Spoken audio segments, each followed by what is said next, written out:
Thank you for being there. I wanted to ask you about your report you did for CBUS. And so you noted in your report that there was discretionary expenditure which does not align with the best financial interest duty. I wondered if, as part of that, you looked at the $387,000 40th birthday party that CBUS held?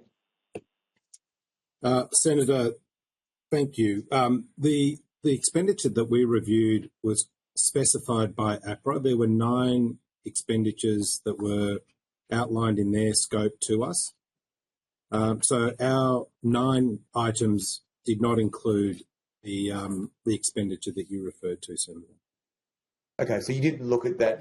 Were you aware of that birthday party expenditure? We weren't at the time of our review, Senator, no. And nor was it within the scope of our work. But hang on, I thought you looked at the compliance mechanism internally, effectively the internal controls around how CBUS spends money. That's correct, Senator, in respect to 9 specific payments. And if I can, we've outlined those 9 payments in the appendix to our report. Pradeep will just get that now. Appendix D, Senator. So that's good. I didn't realise that. So you looked at 9 particular payments. You didn't necessarily look at everything. No, we didn't. Obviously, the systems and processes that we looked at for the 9 payments might also apply in respect to other expenditures, but our review was limited to reviewing those 9 items. Okay. And as part of that, I think I'm right in saying that you looked at the CFMEU grand final day breakfast? No, I don't believe we have. There were 6 partnership agreements that we reviewed. Again, it outlined in Appendix D. And there were 3 other items, 2 in relation to rental of premises, and then a separate one in relation to a proposal for an investment in a growth research program. Okay, I think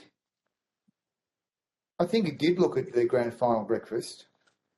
Just trying to find the page.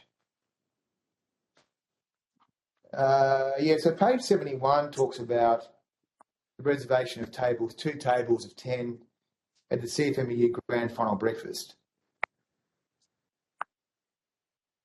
So I guess my question is, how would something like that fit into the best financial interest duty? Or can it not fit into the best financial interest duty?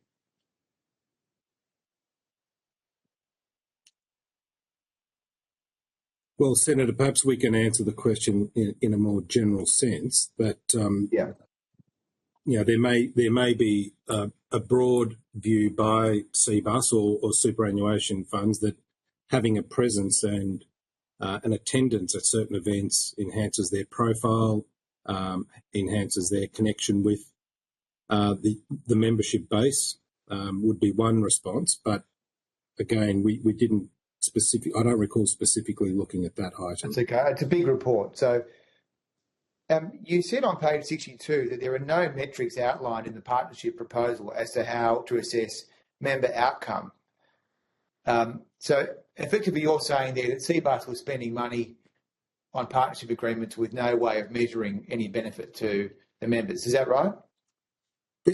Some partnership agreements did have certain metrics applied to it, Senator, but they weren't consistent across the partnership agreements.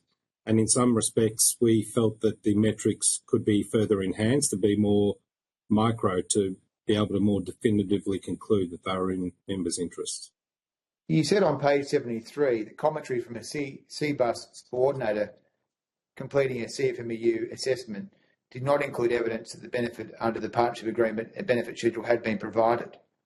So it sounds like the CFMEU agreements were not particularly robust in terms of providing any member outcome. There were gaps that we felt could be enhanced, Senator. Okay. Do you think that, did you meet with the CFMEU as part of that process? We met with representatives. We interviewed the directors on the board, Senator, or the trustees, which included 3 CFMEU members. It did. So you did meet with them. So, I mean, given that the CBUS fund was giving millions of dollars to the CFMEU each year under these various agreements, I guess looking at that and how they were governed was a core part of your report. So when I look at your report, it seems to tell me that they were just giving away money without properly measuring it. Well, we certainly identified a number of recommendations in respect to how those arrangements were reviewed and approved. And to that extent, Senator, certainly there is room for uplift. Who signs off on partnership agreements at CBUS? There's a series of sign-offs that are established by CBUS, so all the way through ultimately to a subcommittee of the board, Senator. And again, that depends on the delegation and the amounts of each partnership agreement. Did you meet with Mr. Swan as part of this investigation? We did interview the chair, yes, Senator. Does he sign off on any of the agreements? No, not individually, Senator. Is he briefed on the CFMEU overlay and all the money that they are paid through these partnership agreements that don't seem to have any measurement or metrics? In terms of the governance structures that are in place, Senator, there is no explicit list that goes to the full board of each individual partnership agreement. And in fact, one of our recommendations, Senator, was that there was greater transparency provided to the full board. But there's no question that each of the board members were generally aware of the partnership agreements. So Mr. Swan and the other directors knew that there was money going to the CFMEU. Is that right? Yes. Yeah. But you recommended that there needs to be some governance renovations if that is to continue. I mean, I think as it stands, I don't think they're doing anything, the CFMEU, because of the media's reporting. Look, I just wanted to check with you. Did you meet with Dr. Edwards, who's the chair of the Risk Committee? Senator, he was one of the board members we interviewed as part of this process. He was. Okay. Yeah. And as part of this review, did you look at the competency of the board? Well, we did, as part of the review, one of the aspects was to consider each of the trustees and whether they met the fit and proper requirements of the Act. Yes. And did you find that the 3 CFMEU trustees were fit and proper? Senator, we did include that, in our opinion, they were fit and proper, yes. Okay.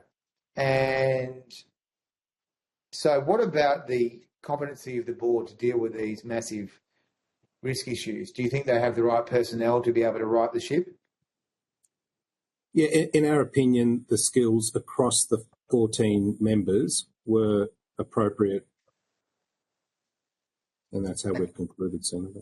Okay. And so your main recommendation then is that there should be a significant uplift in how partnership agreements are concluded and how they are managed. Yeah, certainly in terms of documentation to support the expenditure in the first instance, and then also annual assessments, particularly if they are being renewed. Yes, there are a number of recommendations we made across Just finally, I understand it's a difficult task because you've been asked by CBUS, which is owned by CFMEU, to do this review. But, I mean, do you think that CFMEU is an appropriate party to be owning 21% of CBUS and then putting 3 members onto its board? Well, Senator, I appreciate the question, but clearly from our perspective, we're going to go back to the scope of our work, which was to assess each of the trustees as to whether they were fit and proper. And based on our work, in our opinion, they met those requirements.